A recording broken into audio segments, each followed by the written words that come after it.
நடைபெற்ற குலசேகரன் பட்டினம் முத்தாரம்மன் கோவில்ல தசரா திருவிழா கொடியேற்றத்துடன் கோலாகலமா தொடங்கியிருக்கு. காலையிலேயே கோவிலில் திரண்ட ஏராளமான பக்தர்கள் மனமுருக வழிபாடு செய்து வருகிறார்கள். இது குறித்த விவரங்களோடு இணைகிறார் எமது செய்தியாளர் முத்துராமன் விவரங்களை வழங்கலாம். வணக்கம் காசினி. தூத்துக்குடி மாவட்டம் திருச்செந்தூர் தாலுகாவில் அமைந்துள்ள அருள்மிகு ஞானமூர்த்தீஸ்வரர் உடனுரை முத்தாரம்மன் திருக்கோயிலில் குலசேகரப்பட்டத்தில் தசரா திருவிழா இன்று கொடியேற்றத்துடன் விழா துவங்கியது. ஆண்டுதோறும் லட்சக்கணக்கான பக்தர்கள் இந்த விழாவில் கலந்து கொண்டு நேர்த்தி செலுத்துவது வழக்கம்.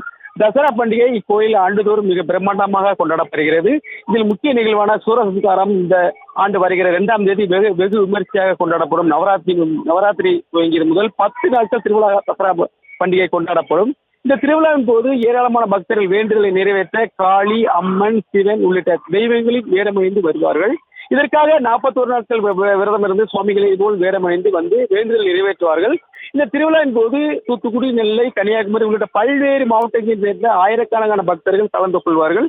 ஜாதி அடையாளங்களை குறிக்கும் வகையிலான எதையும் எடுத்து வரக்கூடாது, ஜாதி அடையாளங்களை வெளிப்படுத்தும் வகையிலான பணியன்கள் எதையும் அணிந்து வரக்கூடாது, ஜாதி குறித்து பாடல்கள் எதையும் ஒளிபரப்பக்கூடாது, அப்படி செய்வதற்கு கடும் நடவடிக்கை எடுக்கப்படும். இது போன்ற கட்டுப்பாடுகளை திருச்செந்தூர் போன்ற மற்ற கோவில் ஏற்கனவே நடைமுறையில் உள்ளது. தற்போது குலசேகர தசரா திருவிழாவும் இது நடைபெறுத்தப்பட்டுள்ளது. அதே போல் போக்குவரத்தை எடுத்துக்கிட்டீங்கன்னா அதை கடந்த ஆண்டை விட இந்த ஆண்டு வெகு சிறப்பாக செய்யப்பட்டுள்ளது. இந்த கோவில் பக்தர்கள் நிறைய காலை முதலே குவிய துவங்கியுள்ளனர். அதே போல இந்த கோவிலில் பாதுகாப்பு ஏற்பாடுகள் இந்த மாவட்ட எஸ்பி ஆல்பர்ட் ஜான் தலைமையில ஏடிஎஸ்பி 3 பேர், டிஎஸ்பி 6 பேர், இன்ஸ்பெக்டர் 25 பேர் உட்பட 1000க்கும் மேற்பட்ட காவலர்கள் பணியில் ஈடுபடுத்தப்பட்டுள்ளனர். அதாவது 10வது நாள், அதாவது 2/10/25 அன்று மகா சூரசம்ஹாரம் நடைபெறுகிறது. தொடர்ச்சியாக 11ஆம் நாள் கொடியிறக்கும் நிகழ்ச்சியும் நடைபெறுகிறது. காசினி.